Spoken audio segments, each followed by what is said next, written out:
Hello, this is Imran Chibishi, and he is Imran Mukhtar, and this is SBC Goals for Our World Cup show continues. We are in day 6. It's been a very good World Cup so far, and today we had the second round of Group A games, which consisted of Senegal beating Qatar 3-1, and the Netherlands and Ecuador finishing in a 1-1 draw. First off, let's start off with the Netherlands and Ecuador. Imran, thoughts on that? Yeah, I mean Netherlands, first I think it was like the fifth minute, right? Gakpo had a great goal, and after that was Cody just Gakpo yeah, show Cody down, Gakpo. show out for the tournament so far. Yeah, I love Cody Gakpo, man. He's so good. Anyways, after that was just all Ecuador, to be honest, and the Netherlands never looked like they were even gonna score. They just didn't look like they were the team that was gonna win. But Ecuador, on the other hand, were just it took them a little bit to get into the game, but after they did, they just sustained the pressure. I thought they had a lot, like a few chances where they could have scored. I mean, like at the end of the first half, they scored an offside goal, which could have went the other way if the player wasn't obstructing the goalkeeper, which I don't think affected him really, but it's the rules anyways. Um, and they got the goal in the second half, which they needed to tie up the game. But I thought they were unlucky at the end of the day to not get the win because the Netherlands were shocking to me. They're bad. Shocking. Ooh, shocking. That's a strong word. Like Uh, shocking as in like they I just thought weren't in the game at all, man. Like I thought it was similar to their performance versus Senegal, kind of, even though Senegal they created a bit more throughout the yeah, game. they had more But chances. yeah, I think for me, Netherlands have been underwhelming this tournament. I'm not ready to write them off because of Louis van Gaal, and I think that it'll be like a moment like the Qatar game is a perfect chance for them to get momentum back, to get on a good roll, and to have one good attacking display to start off a rhythm for the team. But so far throughout these two games, I thought they've been, in terms of the football played throughout the 90 minutes, like from end to end, even though they were more clinical in the Senegal game, I thought in both games they were the worst team. And I think it's a little concerning for the Dutch. A little concerning for the Dutch because they haven't really had a sustained level of play in these two games, a sustained level of constant pressure on the other team, constant creating chances, moving the ball, making penetrating runs, getting in behind the back line. We haven't really seen, we haven't really seen a rhythm of play, a pattern of play. Uh, like the max I've seen a good stretch is like a 5 minute stretch for the Dutch. We haven't really seen a 10, 15-minute stretch of dominance, the total football the Netherlands play. So I think it's concerning. But on Ecuador's side, I think they've been absolutely marvelous throughout these two games, and I've been very, very, very impressed with them. They play such beautiful football.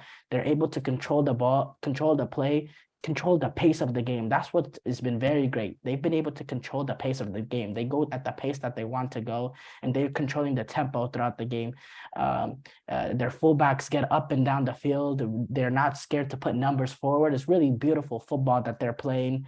And for me, I think Ecuador has been one of the more standout teams in the tournament, despite the fact that they dropped points today. I thought they were very, very, very unlucky not to beat the Dutch. I thought they were very unlucky. I thought after the 5 minutes, they completely dominated that game. And, you didn't really see Netherlands do create any chances past the 5, 10 minutes, which is like the scary part if you're a Dutch fan. You didn't really see Netherlands create chances. But Ecuador, constant, constant, constant pressure.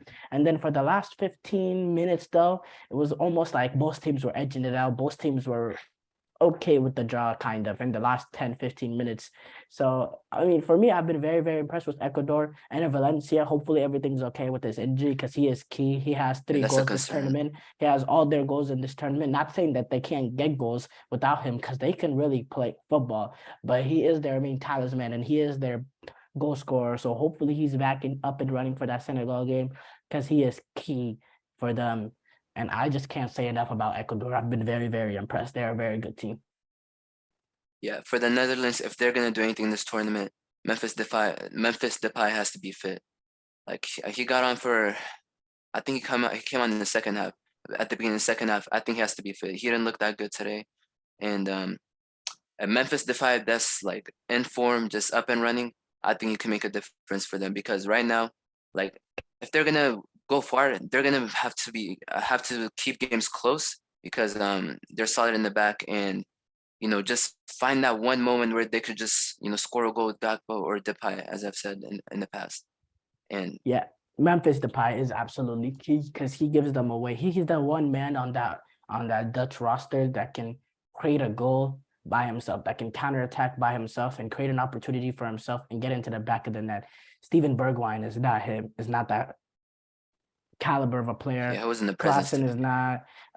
Cody Gakpo has had a very good tournament, but hasn't had much help. Hasn't had really someone else. I think Memphis Depay needs to be back and fit because he is key to Louis van Gaal. Because I think you could tell that their attack is lacking fluidity without him. Someone who can hold the ball up, someone who can get the ball, turn, and go one-on-one at defenders, and a goal scorer at the end of the day. That's what Memphis Depay is, and they need him back. He is their true talisman. But we said enough about that game. We both thought Ecuador were much better. Netherlands, as you would say, were shocking today. I'm not trying to No, not trying to put words in your mouth or anything. But let's move on real quick to the other game so we could talk about the penultimate game that's coming up, the next round of group stage games. So Senegal beating Qatar 3-1. And for me, I don't think Senegal necessarily looked that great, but they took advantage of what they had to take off. They're playing a side that we know are poor based on their opening game, a Qatar side that are poor. And they took advantage of what they did, what they had to do. Because coming to this game, they needed 3 points. If they could get some goals on Qatar and help their goal differential, that would be great and all. But all they really needed is 3 points, and they got that done out of the way because they took advantage of Qatar mistakes through the center back mistake. I forgot his name, but the center back made a mistake on the first goal. They took advantage of set pieces, and as Qatar got back into the game with the header, they were able to counter and get that third goal. They really did what they had to do, and it was really calm, cool, and collected by a Senegal team. Because once they got that first breakthrough, it was really smooth sailing for there because, they are the more talented team and, they did what they have to do at the end of the day and they made it set up to where they control their own destiny. They win their last game and they're in. So I think for Senegal, calm, cool, collected in performance, and they did what they had to do, which was get 3 points and mission accomplished for this game. Yeah, it does hurt though that you don't have the goal difference advantage. Now you have to win, where Ecuador can just they can take a point. Well, I mean, the goal difference doesn't matter because Ecuador has 4 points and Senegal has 3. So the goal differential did not matter because Senegal had to win that game. Oh, that's right. That's right. Yeah. Now, if Ecuador were to lose that game against the Dutch, then goal differential would have mattered. But since Ecuador were able to get the point, Ecuador only needs a point against Senegal, while Senegal will need all 3 points.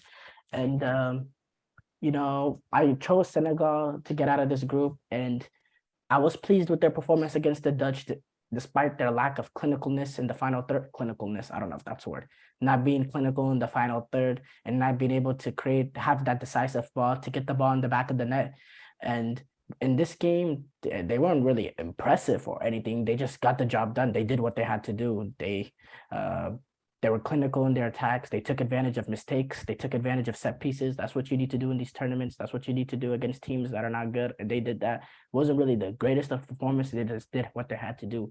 So, but right now, I do think Senegal will struggle to get the win against an Ecuadorian team because this Ecuadorian team is loaded and talented. And Senegal doesn't need a point. They need all 3. So I think it'll be very, very difficult. And they got a job in their hands. But I still think that they have the ability and they have the players to do. But right now, I'd have to say Ecuador are probably the favorites to get through because based on the performance they had against the Dutch, man, they completely dominated the Dutch. But I'm not counting out Senegal. I think this is going to make a great game coming up. I'm going to flip-flop for the third time. I have Ecuador. Even if Ener Valencia is out and they don't have him, I still think the rest of the team is so good. I just think they can grind out a win if they have to. They still have goal scorers. I like Ecuador to finish second or to get through. I don't know, Netherlands. They should beat Qatar though. So. You said who should beat Qatar? Netherlands. So I guess Ecuador second. Yeah, Netherlands will beat Qatar. That's not a question. I'm not gonna flip because I don't like flipping, but I definitely think Ecuador are the favorites in that game, especially the fact that they only need a point to get through. I think Ecuador are favorites, but I think Senegal will be able to pull off the 3 points. But that's just me saying it because I predicted it before and I don't really want to flip. But I definitely think Ecuador are favorites because Ecuador are highly, highly impressive. And Senegal, even though they played well, especially in their first game, not as much in the second game, but they were clinical in the second game, which is the most important thing. They took advantage of their chances. And I didn't really see a dominance I saw against Ecuador and Netherlands from Senegal that I saw from that I no against Qatar and Netherlands. I didn't see that dominance in Senegal the way I saw Ecuador dominate Netherlands and Qatar. So Ecuador are definitely the favorites, but I'm still not counting on Senegal. I think they have they're the African champions. I think it's well within them to get the 3 points against Ecuador. It'll be difficult. It'll be very, very difficult, but I still think. But it's gonna make a great, great game that I'm looking forward to. I think on Tuesday. Tuesday Yeah. also has that USA Iran game that we'll be talking about next.